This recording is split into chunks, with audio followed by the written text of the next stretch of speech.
What is going on, everybody? Welcome back. It's Monday. We're back here in the crap hole of Detroit, and we have another problem with a Powerstroke. Imagine that. This is a 2003 Mexican-built 7.3.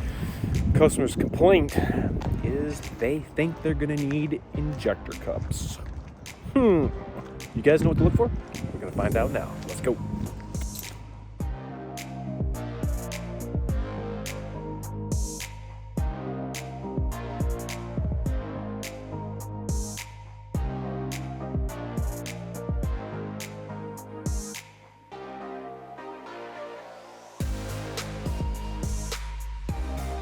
All right, guys, thanks so much for coming back and checking us out. Make sure to hit that like and subscribe. 2003, 7.3, the last of... Oh, come on, this is not going to turn in the key? Really? Gotta do the jiggly wiggly? Let's see. Let's see if we can get it. No? Oh, shoot, I didn't realize there's two keys. One for the door, one for the ignition. Ah, yes, yes. Is it going to start?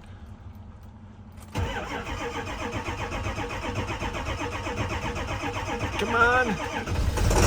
Okay, a little extended of a crank. Let's pop the hood. I haven't went out to this at all. I don't know anything about this F550 other than we got just a little bit of smoke, which I wouldn't think is unusual to be loved by anyone. Ooh. Ooh. Nasty. All right. Well, first impressions. Let's get this thing shut off so we can actually hear what's going on. We know it'll start, so that's obviously good. Okay, so the telltale signs of having fuel in the coolant. We're going to do some visual inspections, and I guess we need to start off by asking ourselves, what is diesel fuel, what is petroleum going to do to rubber components? Now, a lot of you guys will say stuff about my purple gloves or the orange gloves that I have on right now. These are nitrile. My purple gloves are nitrile. I can't wear white latex gloves and expect them to stay like this. The white ones are going to balloon up if I touch oil, if I touch gasoline, anything with strong chemicals or petroleum will balloon these gloves up. So what things in the cooling system do we have that is rubber? That is plastic. That is rubber. Going to be looking at all of these hoses. Now, looking and feeling are going to be two of our five senses, and we want to feel these hoses for squishiness. This actually doesn't feel too bad, but this is cold, so the hoses could be real stiff until it gets heated up. All right, this looks unusual. Looks like they had a repair here, and they didn't want it sitting over the engine, so they went like this and almost are going to get themselves a chafe spot. But here is the degas bottle. Just visually, it kind of looks like, I don't remember it being rounded like this. It kind of makes it seem like this is puffed up. If this is puffed up, that means this cap is not going to want to come off easily like it should. So let's check this out. Okay, this is hard. There we go. Okay. Something's got to be going on. Oh, disgusting. Okay, one more of our five senses. The third, gonna do smell. Okay.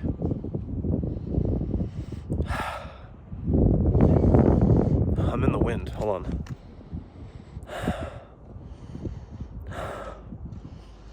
That is petroleum. It smells really weird coupled with coolant. Definitely petroleum. Oh, disgusting. Now, we could have a couple of things going on. Now, if you guys know about the 7.3s and or the 6.0s, I want you guys to visualize with me. Think of the cylinder head as a rectangular box, okay? Got the dimensions, wide, tall, okay? And you have two passages bored all the way through the middle of the box. Okay. Now you have 4 injectors in that head. Each injector has to go through both of those passages. Those passages are fuel and oil. The oil log in the cylinder head. You can kind of see it right there. That is the oil log.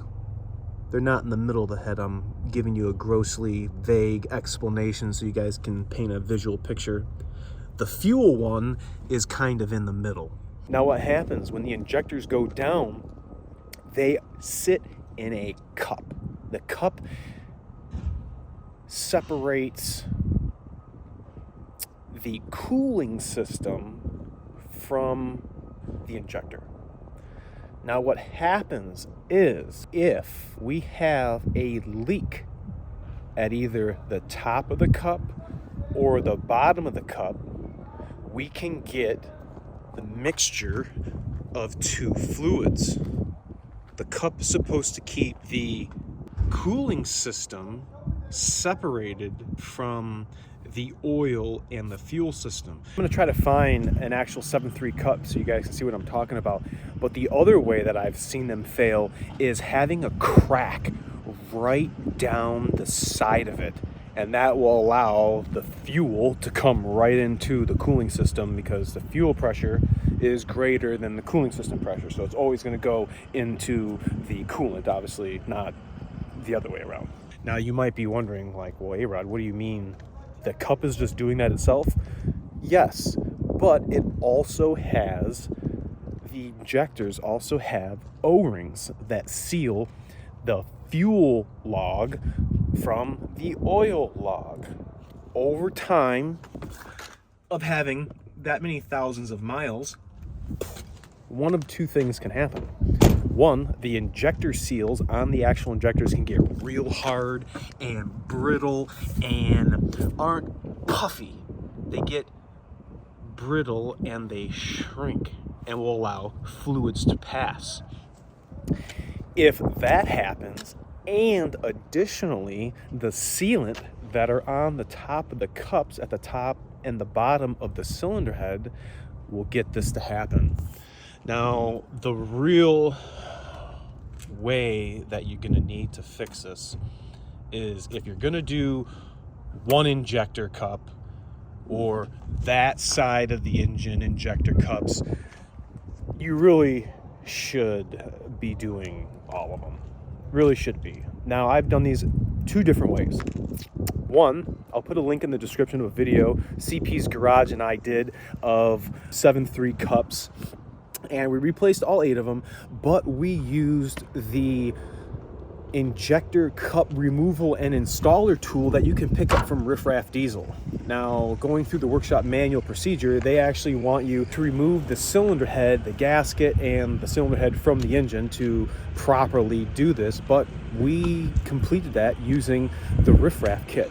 Now, I didn't have the Riff Raff kit, and I was actually able to pull the cab on one of the 7.3s that I did and took the valve covers off and the injectors, and was sitting right here and could thoroughly clean out all those bores in the cylinder head and wasn't fighting the heater case wasn't fighting this over here. I was doing some other things as well, but since I had the cab off, why not put some injector cups in it? So that was the one of the ways that I did it. Now, a couple of things testing wise not going to be able to do is a cooling system pressure test. If we were to go and pump this up, you would think that is going to go into the oil or it's going to go into the fuel. But when we start this thing up, we have fuel pressure down here on the rail that's giving us 60 psi, which is going to be greater than 16 psi. So our fuel is always going to go into the coolant. Could we have oil getting in the coolant going here? Yes, we could. That could be a combination of either the oil cooler, which is down here underneath the exhaust manifold on the driver's side, or we could have the injector O-rings like I was talking about, the one that seals the oil lock to the fuel rail when the injector goes down in the cylinder head and meets up with both of those in the head. So oil pressure, probably going to be a little greater than 16 psi. Everything that leaks from the injector is always going to go into the cooling system. So kind of telltale signs you're going to look at. Obviously the inside of this, obviously if you can't take the cap off, that's not going to be good. Swollen rubber hoses. Is anything going to be noticed differently coming out the tailpipe? Probably not. Could it run like crap? Yeah. This looks like it's seen its better days, but I mean that doesn't negate the fact that we still have fuel in our coolant. Does it happen on our 6.0s? Yes, but what I usually see with those are a set of cracked heads as why we get fuel in our coolant on our 6 liters. Something you do not have to worry about on our 6.7s. Tell me what you guys think about this video. If you've ever had to replace your injector cups on your 7.3 or your 6.0, let me know. I've done it a couple different ways, both the 6 liter and the 7.3. If you guys want to know more about it, I'm going to try to link these videos in the description so that you guys can see the injector cups we did on this one. And I think I had a video just talking about the cracked cylinder head on a 6 liter. Let me know what you guys think. Remember to like, comment, sub, share, and I hope you guys have a great rest of the day. We'll see.